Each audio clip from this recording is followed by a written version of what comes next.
Hello and welcome to another episode of The Magic Hour. I'm your host, Majid Andary, aka Magic Lab. Be sure to subscribe on my Instagram at Fame Film Agency and on my YouTube channel at Majid Andary. Today we have a very special guest. Why is it special? Because I rarely get females coming to my house, and I got a female comedian right here, Ally Dent. Hello. How you doing? I'm good. How are you? I'm fantastic. Now that you're here, my podcast has been a sausage fest. No. You need a taco to sort of soften it up. I do. I need some barbecue sauce to go with my fries. So thanks for marinating me. All right. So, how long have you been a comedian? Just over a year. All right. I don't know, probably my whole life. On stage, just over a year. Just over a year. Now, what made you get into comedy? I'm sure it's a pretty stock standard answer there, man. My life's a joke. So is that what everyone says? That's what I said. No, this is a coincidence. Like, I got into comedy. I know it's not about me, but I'm the host. So I'm going to say it. It's your show. It is about you. I got into comedy during COVID. And just before COVID, I had lost my job. My wife and I were basically getting a divorce. I was losing my house. I lost my car. I was walking everywhere. I was bumming rides in Bahrain. And I saw an ad when the COVID started dying down that this place was opening and they were going to do comedy and they'll give you a free meal if you did an open mic. And I hadn't eaten in like 3 days. And I made up for it later on. So I said, fuck it, I'm doing it for the food. And I got up on stage and I wanted to do it for so long anyway. And I got a standing ovation my very first time. Okay, I can't take much credit because there were only 16 people in the crowd. Take all the credit you can. Take all the credit you can. 3 of them were prostitutes, 4 of them couldn't speak English, and the rest of them were laughing. All right, but the thing is, I got a standing ovation, and I was invited, and they started paying me for it. And I was like, and they said to me, "So why did you get to comedy?" My life's a fucking joke. See, that's what I said to them. My life's a joke, and I got to tell it. And it was so therapeutic. It is. After I was done, I walked out feeling so fucking, but my troubles just for a moment disappeared for a while. Yeah. And it just felt so great. I needed more. It became like a drug. I just needed more to do on stage. Yeah, once you get those first few laughs, it's like, I want to do that again. Yeah. I want to just keep making people laugh. This is infectious. Why is your life a joke there? I don't know. I'm just a fucking basic white chick, man. Like, I'm just a walking meme, okay? I don't know what else to tell you. Life's just funny, and I think everyone's life is just funny, and it's those really hard times that you go through that if you have a positive outlook, you're going to get through it. The good times go, the bad times go. It's all a mess, but if you can get through the bad times with that good outlook and make a joke out of it, it makes those bad times a bit easier. So it does. It does. No, I totally agree with you. So was there a moment, Ally, when you thought, this is what I want to do for real? Yeah.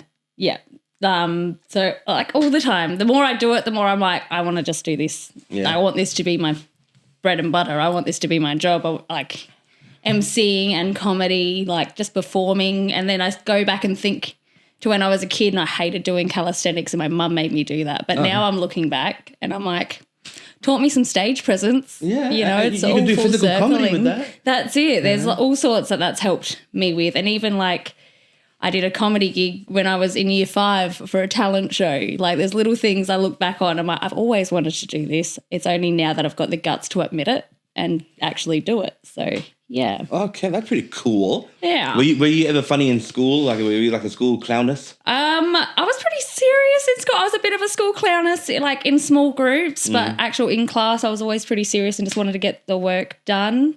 But I remember being in like year 2 and telling a joke and no one laughed, and then a boy told the same joke and everyone laughed, and I was like, "This is fucking bullshit." I am so happy you brought that up because I wrote a question and which was supposed to be asked for at a later time, but then I scratched out the question thinking maybe it's too sexist of a question. Oh, go far away. I'm a pretty open book. Do you feel as a female comedian, do you feel any intimidation or discomfort in any way, like being in a art form where it's not mainly dominated, but mainly there are more male comedians than there are female comedians? I feel like I should, but I don't. But I worked in like pubs for a really long time. So being in a male-dominated industry, like I'm just grown up in, and then even the shit that you cop across the bar, I just learned how to deal with that very quick. So it doesn't really intimidate me. How do the male comedians respond to your presence on stage, or you as a comedian? Do they? When I'm on stage, I don't know anything other than what's going on in here. I get blind and I get deaf, and I just hope for the best. I come off stage most of the time going, fuck, I bombed. I didn't hear anything. And then I watch the playback and then I hear the laughter and it's actually okay. So I don't really notice when I'm on stage so much. After, there's lots of really good ones out there. There's lots of good people and there's lots of shit people. I don't think that's a gender thing. I think that's just a human thing. Okay, I'm glad. Because I really wanted to. This was really at the peak of my curiosity here. And it does get creepy sometimes. Like I have had a couple male comedians like be creepy, and then it's like that leaves a bad taste in your mouth. But now whatever it is they may have said or how they would have acted around you, you would never see them act that same way around the other male comedians, right? That's right, exactly. Yeah, okay. I'm pretty sure a male comedian would never get asked if they were too single for a one-night stand or even too single for one finger. I don't think a male comedian's ever been asked that. Okay, no. Well, no gay male comedian has been asked that Maybe. or asked that. Yeah. Okay, yeah. So it got basic instinctively very quickly. Yeah. From that Fatal Attraction. Okay, now I'm starting to name creepy thriller movies. Okay. Which, ironically, the female was the bad guy in both of those films. But yeah, I got you. All right. Did you have any influences in comedy, like any stars or any other comedians that you admired or grew up listening to? So locally, there's a couple. The beautiful Bogan, Mark Ryan. Yeah, I had him. Yeah. He's been a massive mentor and one of my idols for me. I remember seeing him at the Fringe a few years ago before my comedy journey started, and he did a really good set, and I went up to him. I was a bit pissed, but I went up to him after and was like, how do you do it, man? Like, how do you do comedy? And he's like, just do it. Yeah. And I was like, yep, but like how? He's like, just do it. Just do it. And I was like, cool, like I don't know where to start. And then I figured it out at the Cranker with like Ross Voss and did his stand-up course, and that was really good for me. And just then I started just doing it, and I had Mark's voice in the back of my head going, no shit, just do it. He was right. So it's like that little conscious that came up. Yeah, and then he started booking me for Fringe gigs the year after. So it's funny how it all sort of worked out. Well, that's terrific. I wish somebody would book me for Fringe gigs. Hint, guys. Looking to get booked for Fringe gigs that's here. That's all right. I learned to become a solo artist. In Bahrain, there's a community. They call it the stand-up community. And I was doing comedy before this community actually became a thing. You started the community. I wouldn't say I wouldn't say I started it. Maybe it was in the works for months. I don't know, but I was just doing comedy before they actually had a society. And when the society formed, I asked, I want to be in it. Can I be in one of your gigs? I want to do a set, and they invited me, no problem. And they were amateur comedians. I mean, I was an amateur too, but I've been on stage before they have, so I had more experience on stage than they had. And I was number 4 out of 8. When I did my set, number 1, 2, and 3, they were safe. 5, 6, 7, and 8 were in trouble because I killed. Yeah. And they were bombing so badly that they were referencing what I said during my spot to get laughs. And I was never invited again to do a set. Rough. The thing is with Arab people, sadly, and I'm an Arab, and so I can tell you this to be true. Arab people are easily threatened, especially by somebody who is talented or somebody they feel they are not as good at. So instead of embracing, they sabotage. Yeah, okay. So when I was trying to do more solo gigs, they stopped it every time. The society stopped it. Like, I said, I'm not going to be performing with you guys. I'm trying to make a living here. No, we're stopping it. You can't do comedy anywhere anymore. Wow. And I was like, fuck you. I didn't say anything bad to you. It's not my fault. I got laughs. If anything, learn. Because I was doing comedy sketches, and I wanted to find a group that did comedy that can do sketches as well. Right. I was trying to, network and outsource and stuff like that. And make everyone work together. I think that's something we've got here in Adelaide, is everyone sort of works together, and we're lucky here. Now, I never would have realized this until one of them, who was an American, who was part of that society, came up to me and said, the reason why they don't want you it's because you blew them out of the water. These guys talk about how great they are. You came and I was like, me? I mean, okay, I'm okay. I'm not that good, but you guys, I mean, they don't suck. No. So that's the reason? He goes, yeah, well, fuck that. I don't need that. I was really, really pissed off. Yeah, and, fair enough. I don't mind. I wasn't part of the society, but they took money out of my hand during the time when I told you I was broke. I lost everything. I was losing everything. That's it. And they couldn't even let me make $15 here or $20 there. I was so angry. And at that point, it was your therapy, right? That was. And now the thing is, they took away my therapy with an ass rape. You know what I mean? Oh, no. Come on. Kind. It was horrible. Yeah. So anyway, they know who they are, and I don't have to mention them by name. Now, how do you prepare for a set? I sit in anxiety with it for a day. Like I do. Sometimes I write stuff down, and sometimes I just go, "Oh, that was a funny story." I've been just talking about this a lot lately. But so yeah, most of the time I sit in anxiety with it all day, and I'm just reading over the notes that I've got.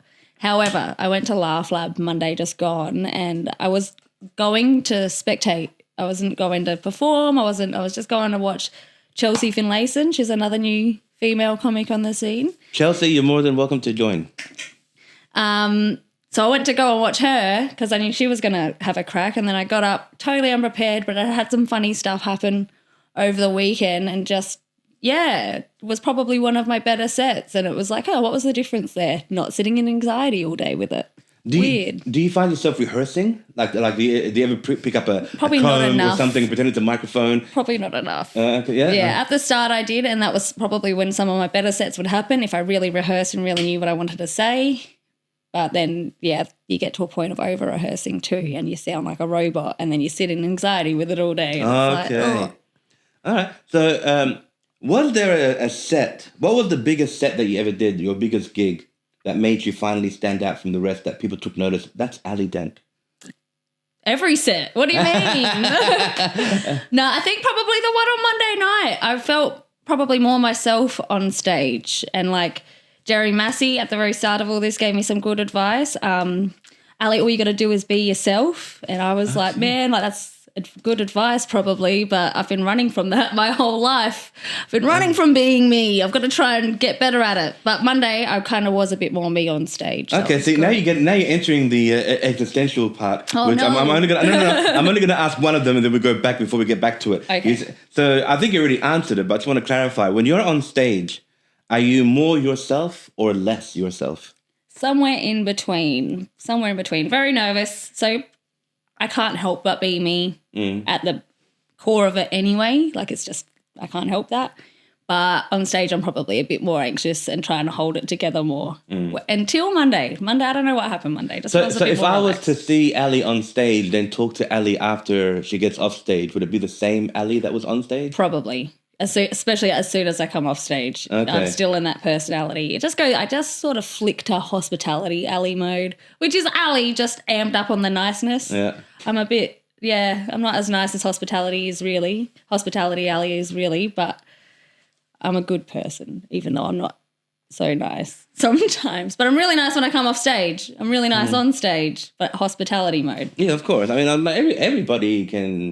everybody has their limits too, I mean, like, even generally nice people, you cross them more than enough times, they're not going to be so nice. That's it. So, but that doesn't make you that, it doesn't mean that you're a bad person. No. Or whatever, No, that's it. No.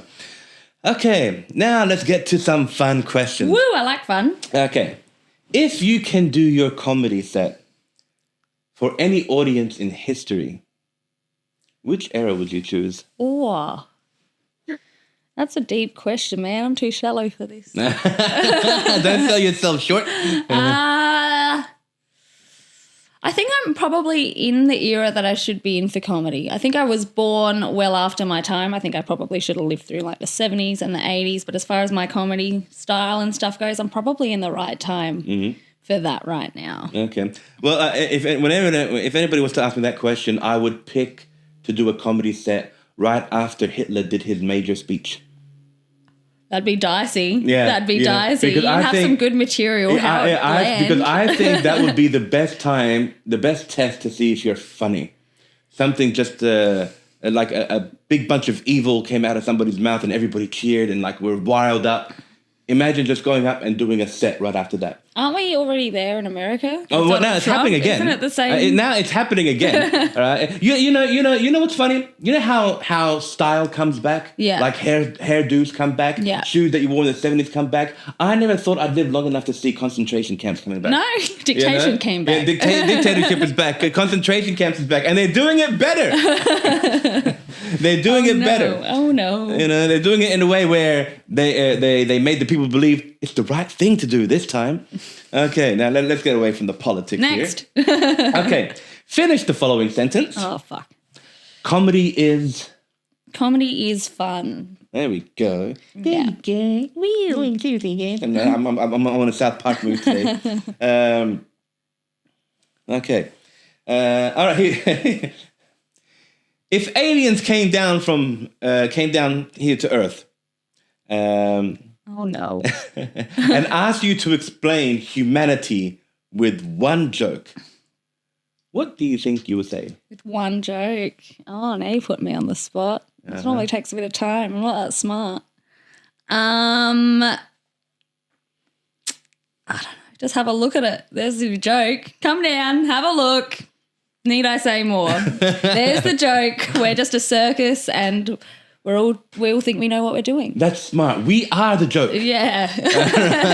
Come down, have a look. Your ancestors probably flew past us 1,000,000 times not coming here. You were dumb enough to land. That's it. Exactly. There's a reason no one's invaded yet. Okay. All right. If you can swap lives with any comedian for a week, who would you choose? I don't know. I like my life. I don't want to swap with anyone. I don't.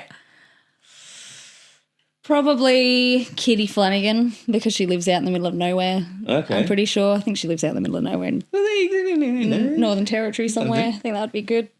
That's cool. Have you ever done? Oh no, you have. You have. What am I gonna? I was gonna ask her a question that I already know the answer to. Have you ever done sketch comedy? Oh, yes, yeah. you did with me. Yeah. But before our film together, did you ever do anything like that? No. All of this is very new. All right, because I got. But if there are any comedians watching, I'm always looking for people who want to act. I got sketches, man. And I'm looking for diversity too, not just white people, all people. All people. And I do mean all because I've got parts written for all kinds of people. I have to advertise to find. You know what I mean? Reach out. What was your Instagram again? That's okay. They know. I'll be mentioning it again towards the end. Now, do you feel comedy has changed in the sense that comedians can feel a little self-conscious of knowing what they should say or what they shouldn't be able to say? Do you feel like there's been any kind of restrictions or borders? Oh, I think there's been lots of talk about cancel culture, but just if you think it's funny, keep doing it. You'll find your audience. If someone says, no, you can't do it here, do it somewhere else. Build your own audience. Have you ever written a joke that you think was so funny, but you may have thought they might take it the wrong way and then you decided not to tell it on stage? I say lots of jokes like off the cuff in my personal life, but I might be fucked if you think I'd say that on stage because that's going to offend someone. But I can say it quietly to my friend. Okay, no. You can say anything to your friends. That's what they're there for. Do you ever rehearse your jokes? Like if you're at a party and you're talking to strangers that you don't know well, or your friends are introducing you to other people and you're meeting them for the first time. Have you ever told like certain jokes just to see what reaction they'll get to see if that makes it onto the stage or not? Not intentionally. Yeah. So I just talk and then sometimes funny shit comes out and I find myself like saying the same story over and over again to like lots of different people and I find where it hits with those people and then eventually I'll take it to stage and then see how it goes. Yeah, I found that very helpful when I'm at gatherings or whatever and I'm meeting people for the first time and I just start... I feel like I'm rehearsing and auditioning just for them, just to see what kind of reaction I get. Yeah. And if it works out well, that's going in on stage. Yeah. Definitely. Yeah. It's like my focus group. Yeah. Yeah. Okay. Now, Ally, we're going to get into a couple, not many, just a couple of existential questions. Okay. Do you think comedy is a way of avoiding the big question of life, or is it in a way answering them? A little from column A, a little from column B. Yeah. I think it's a good way to escape because you just lose yourself in the jokes and things don't seem so bad all of a sudden. However, it does bring up lots of questions when you start doing that as well, doesn't it? Oh, of course. Yeah. So a little bit of both. I think there's a little bit of a philosopher's mind that goes into comedy because I you're believe so. continually asking questions. Many successful comedians are highly intelligent, I believe. Oh no, I'm doomed. No. I'm not that. Because let's take you've heard of George Carlin, I presume. Yeah. His point of view of how of the American government and how he expresses it. It's like he's giving us a lecture. Yeah. We're laughing, but we're learning things from a point of view that we didn't think existed. That's it. And how did he, and the way he says it, and he says it in an entertaining way, but incredibly informative. That's right. And it does make you sort of stop and think about everything. You know what I mean? Doesn't it? Right. So there are many comedians that express their intelligence in that way, and I was like, my God, these guys aren't just funny; they're fucking geniuses. They're smart. Philosophers. They are like philosophers. It's like Socrates came from the past and just started talking and jamming and like, oh God, we're laughing at this guy, but he's so telling the truth. That's it. We'll listen because he's funny. Yeah, he's exactly right. He's funny because it's true. Yeah, it's a vicious cycle. Yeah. And I find myself reading more books because I'm trying to get into that intellect, to see if I can just scrape the surface of what they could do. And I'm like, I haven't been successful yet. Which is why I do a podcast.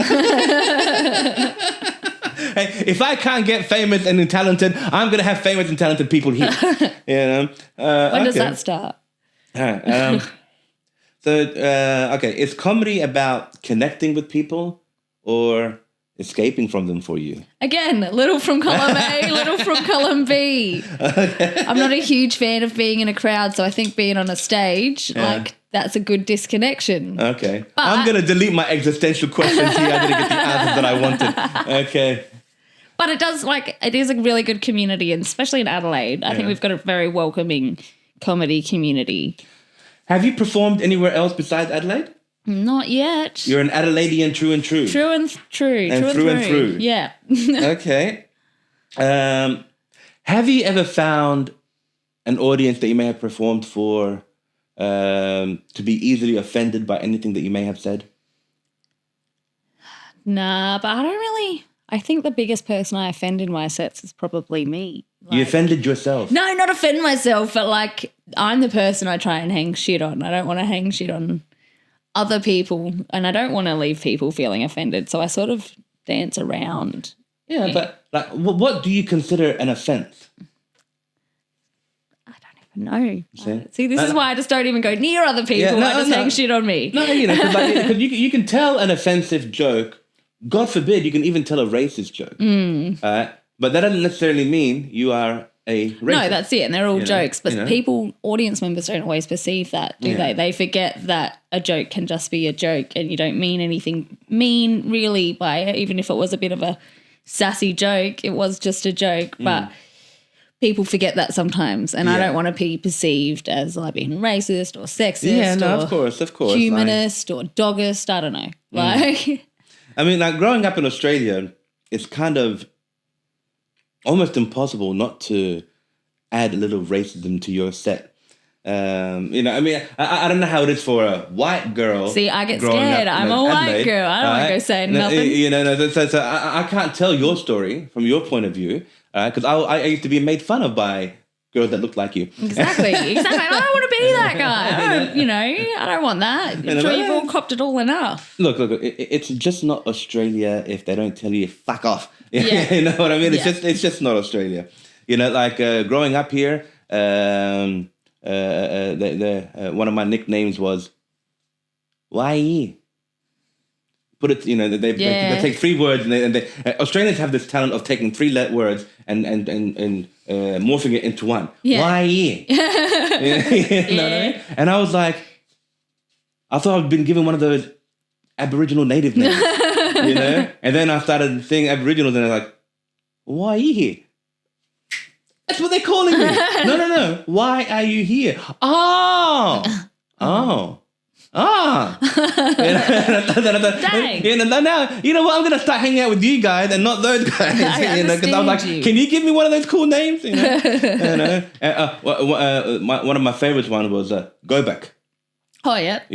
It sounded like Go Back. Yeah. But it's Go Back. Yeah. So anyway, it's just not Australia without it. Have you ever been bombed on stage? No. Like I said before, like sometimes I feel like I'll come off stage and be like, that was terrible. And then I watch the playback and there's still laughs. I've never totally bombed. There's been some quieter shows, but I've never totally bombed. Yeah, I've had the same experience. I haven't been booed off the stage. Nah. They didn't say get out or whatever. But I did have a night where I didn't get as many laughs as I thought. Yeah. And which was very confusing because I had done the same set for a different crowd where it killed. That's the thing, different crowd. And I was like, am I telling it wrong? Or does this crowd not get it? Or I don't know. Because I want my comedy to be, like everybody, universal. Yeah. If somebody's funny in China, they could be funny in the States. They should be funny everywhere else. I think that's a very unrealistic expectation. It is.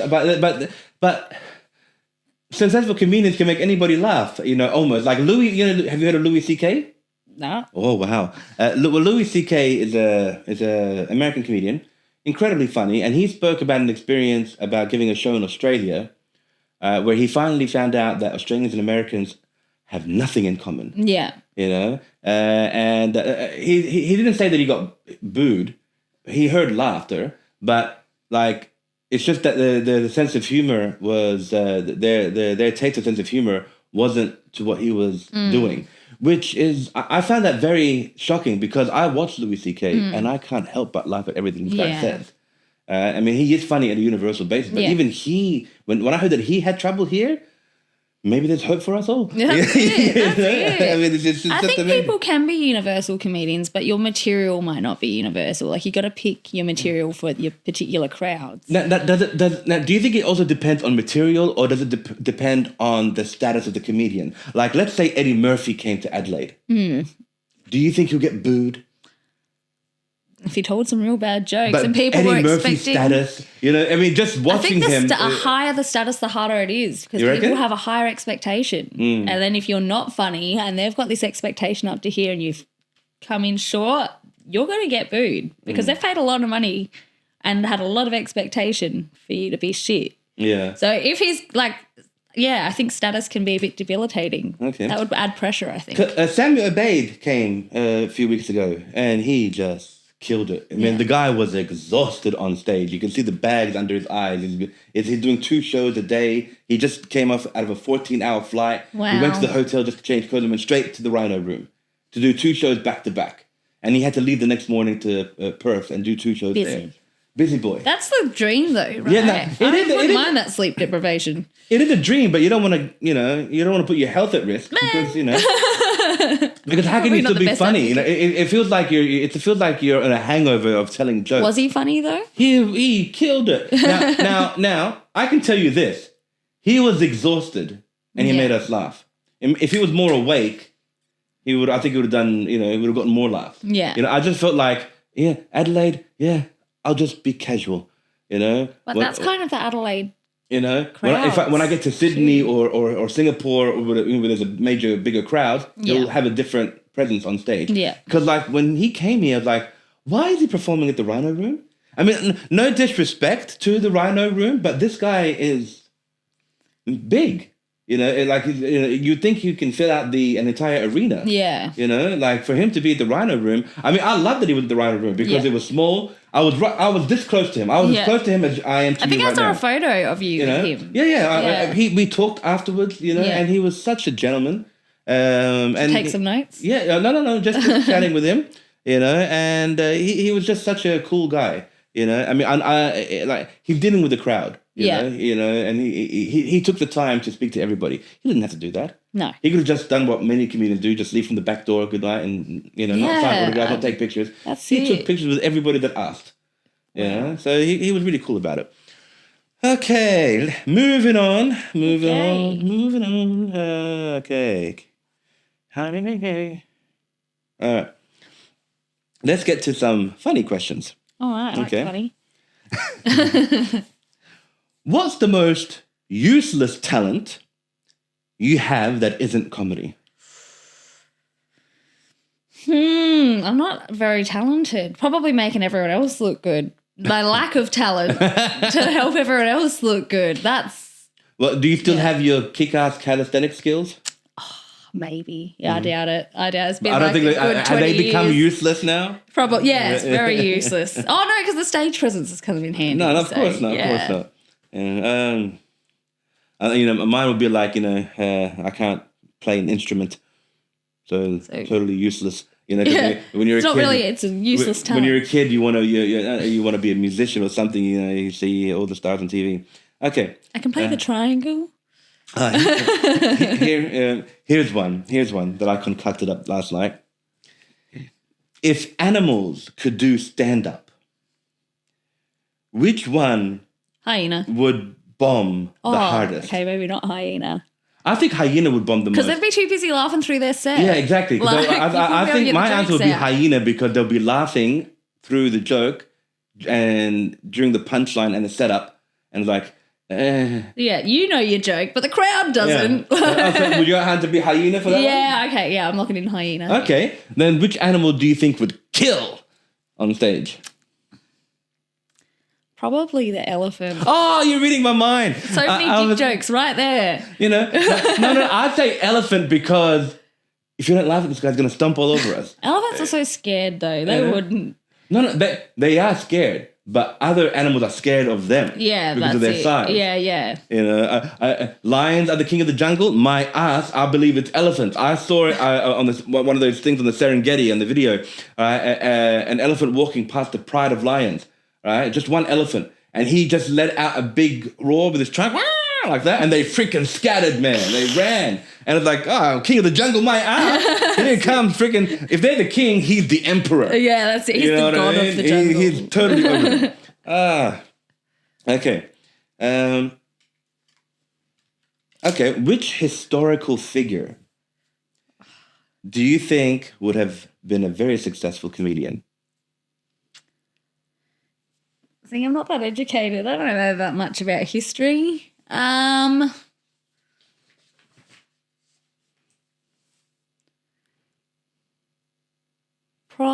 Probably Cleopatra. Probably. I reckon she'd have a lot of funny things to say. Well, she was a woman in a man's world. She'd have so many funny things to say. The ultimate peak of man. Yeah.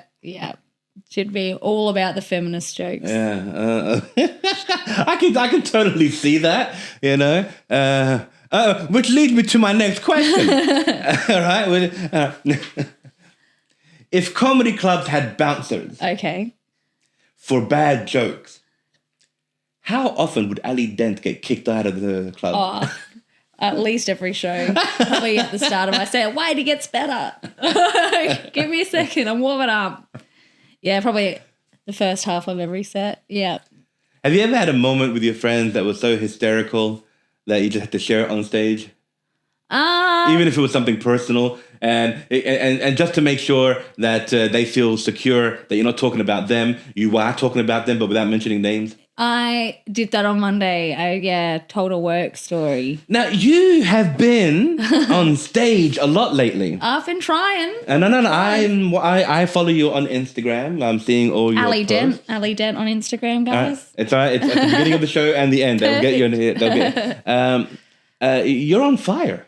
I'm trying. I'm just trying like everyone else is. I don't know. Keep getting out there and keep giving it a go. Yeah. Practice makes progress. No, of course. I haven't been getting enough practice. Go to the Rhino Room. Get to laugh like I did go to the Rhino Room, and they oh God, I don't want to have to tell the story again, but since you brought it up, I'm gonna. I went to the Rhino Room about a month ago, I would say, and I was one of the first ones there, and I signed up and everything like that.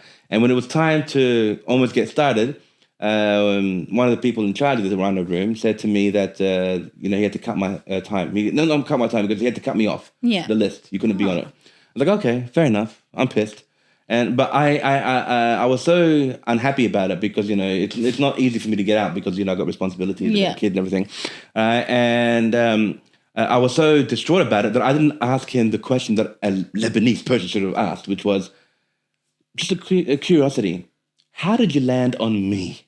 Yeah. Like, is it alphabetical? Because my name my second name starts with an A. If it's alphabetical, I can totally understand. But how did you land on me? Because the reason why I wanted to ask that question was growing up here, I took a lot of hits. Yeah. And then I started questioning it, why? And then I started getting the answer.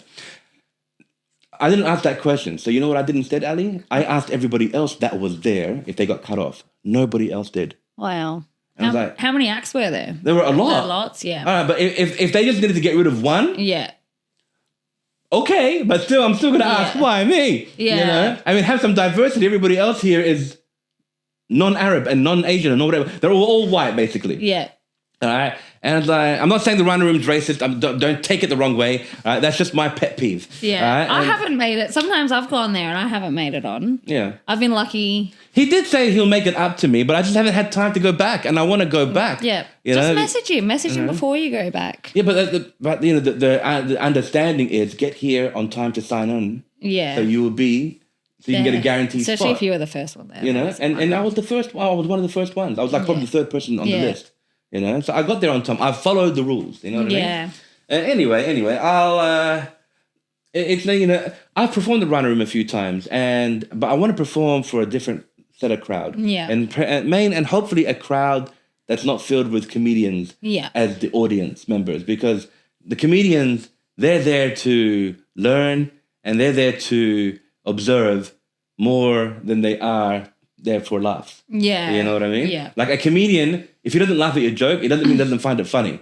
He's a comedian. They laugh in different ways. Yeah. You know, but you want an audience. You want a virgin audience that's it. You know, that doesn't have the comedy mind. They're just there. They want to be entertained. That's it. If you can make them laugh, that's great. That's the kind of audience I'm looking for. Fair. So, Ali, how are you enjoying this podcast so far? Yeah, it's pretty good. It's pretty good. What would you like for people to take from this podcast to remember you by? Just keep doing you. Be happy and just, I don't know. I would have gone for the purple hair. Oh, yeah, I've got purple hair. It's forever changing, though, isn't it? It was pink, then it was blonde, now we're back to purple. That's fine. It's forever changing hair. You know, I had a forever changing experience like yesterday. I did notice you had a chop. I do not like changing barbers. You know, like I was stuck. You can't make appointments anymore. You know, unless you want to go to one of those places where they charge $640 for a haircut. And your arm. You know. Yeah. Like I was stuck with this guy who I've never seen before in my life. He was new to this place, and I really didn't want him to cut my hair. Yeah. But you know, I don't get a say anymore. Customers don't get a say anymore. And he butchered my hair, and I was like, no, that's not what I wanted you to do. And the manager saw it. He goes, yeah, you fucked it up. Just finish it off and don't charge him. So, okay, I got a free haircut. Yay! But you know, being Lebanese, we grow hair very fast. So yeah, I was going to say the difference between a good haircut. But you know, I couldn't help but think, you know, what a man's best friend for 30 minutes every month was his barber. This is true. I understand the movie Barbershop. When I watch it, I don't watch it for the comedy. I watch it for the nostalgia. Yeah. Because I used to have a barber named Tony. He was my hairdresser for 20 years here in Australia. Yeah. Until he closed down, I couldn't find him, and I was so insecure. Like this is more difficult of a choice to find a barber than it is to pick your lover. You know, I mean, I know I'm not gonna have sex with my barber, but I know that I can tell him things that I won't tell most people. Fair. All right, and that relationship is gone, and I'm pissed off. And I'm left with this, and I'm pissed off even more. I mean, I always wear a hat anyway. Say, even the hat. I always wear a hat anyway. But you know what? When you're driving and it gets hot, you want to roll down the window, go through your. I can't say hair because I don't have it right now. You know, you'll have it back in a week. Yeah, I'll have it back in a week. You know, but anyway, the personal connection is gone, and I hate that. Imagine if comedy was like that. Like you get on stage, but you're getting in front of a camera, and the audience is in another room. Yeah, nah. You know what I mean? Nah. That's how it feels when I go to a barbershop or whatever. Nah. Anyway, enough of my existential crisis. I'm going to ask you a series of 10 very famous questions. Oh, okay. Famous questions. There was an American writer and actor named James Lipton. I don't know if you ever heard of him. He used to have a show called Inside the Actors Studio, where he used to interview actors and directors and producers and so forth. And he came up with this questionnaire who he was inspired by another journalist that he admired, a French journalist named Bernard Pivot. Now, Merci beaucoup. yeah, so are you ready for this questionnaire? No, but go on. Fire Okay, away. here we go. I finish all of my interviews. From now on, I'm finishing all my interviews like this. All right. And no, I'm not. Well, I am a wannabe, but I'm trying to be a gonna be. Yeah. So We're all wannabes and to gonnabes. all wannabes. I mean, even the gonna bees, they all have people that inspire them to follow suit or to carry on a certain legacy Yeah. that is not being done anymore. Now, I'm not a famous journalist. I'm not a journalist at all. I'm just a person who's got a lot of free time. Okay, Ally Dent. That's my name. What is your favorite word? Oh, salubrious. Wow. Yeah, there's a word, no? That's a vocabulary and a Salubrious. half. I Means love how happy you and can. in good health. Yeah, I love. Yeah. Okay. Nothing turns me on more than a woman who has, or a person, but mainly women who have a high vocabulary. That's it. You know? I'm out. See ya. No. I'm not saying it turns me on sexually. Yeah. It turns me on spiritually. Tickles your brain. You know, exactly right. Yeah. You know, I love how you can attack your word with a certain amount of exuberance. Yeah. Okay, here we go. What is your least favorite word? I like most words. I don't even know. No, probably. Yeah, a lot of people get that. That's Yeah. right. Now, this is not a sexual question. Okay. What turns you on? Laughter, being happy. I think, it's easy to be happy. It's fun. What turns you off? Feelings, any other feelings, dealing with any other feelings. Mm-hmm. Yeah. What is your favorite curse word? I don't know if I can say it. You can. It's This the is not C sensitive. one. Huh? It's the C one. There's no censoring. Can't. There I you love go. it. There I you love go. it. There you go. You can't call yourself an Australian if you don't That's like it. or dislike that word. That's it. What sound or noise do you love? Probably a block of chocolate opening. Oh, nice. Oh, now. Nice. I can see that. Yeah. What sound or noise do you hate? That. Like scratching on chalkboard. The chalkboard, yeah. Anything high pitched. Yeah. Like my cat's meowing too much, baby's crying. Something that goes Anything down the high spine. pitch, it's like that. You feel it tingling down your spine. That's it. Sends me into a rage. Okay. What profession other than your own would you like to attempt? Just like comedy. I suppose I am attempting that. Gardening, or like green, anything outside, Okay. any outside kind of job. What profession would you not like to do? Medicine, anything in medicine can get fucked. No thanks. So like pharmaceutical, the doctor is... Probably both. I'm probably not that. I could probably figure out chemistry with the pharmaceutical stuff, but doctors, surgery, anything with gore, get fucked. No thanks. All right, coming down to last final question of this questionnaire. If heaven exists, what would you like to hear God say when you arrive at the pearly gates? You're all right. You tripped up along the way. Come on. In you come. There You're you all go. right. Well, there you go. Yeah. Now, how was that for you? Yeah, not bad. It wasn't so horrible. Nah. When is your next upcoming show? Well, I'm featuring at Laugh Lab on Monday. So Monday? This Monday. And 22nd. Yeah. Okay. Well, oh no, I don't know if I'll be able to get this episode out on time. Hang on. Wait. Do you have a show later on at the end of the month? I've got lots of things going on. So I'm at Woodville on Thursday. I'm running my own show in Christie's Beach, first Friday of every month. So the next one for that is October 3rd. And then the next one for that's November 7th. I want to be in the October 3rd show. That's already booked, but you're more than welcome. There's 2 open spots, and depending on how many people sign up for that, depends on whether you get a spot or not. So if there's more than 2 people sign up, it goes to a lucky draw. But we can definitely get you on in December. Okay. Yeah. Well. Okay. I'll be on. I'll wait for December. I'm a patient person. To find out more about Ally Dent's schedule, please follow her on her Instagram, which is it at Ally Dent? Yeah, pretty simple. Written right there. So be sure to check her out. Ally, thanks for coming. No, my pleasure. Thanks for having me. Hope you had fun. I did. Lots of fun. I hope you can recommend me to more of your comedic friends. That's it. Well, everyone watching, reach out. Reach out. Get on his podcast. It's fun I ain't got time. nothing else to do, so come on by. Thanks for joining me on another episode of The Magic Hour. I've been your host, Majid Andary, a.k.a. Magic Lab. Be sure to follow me on my Instagram at Fame Film Agency and on my YouTube at Majid Andary. And have good farewell to Ally Dent. And until next time, guys, peace out. I'm broke.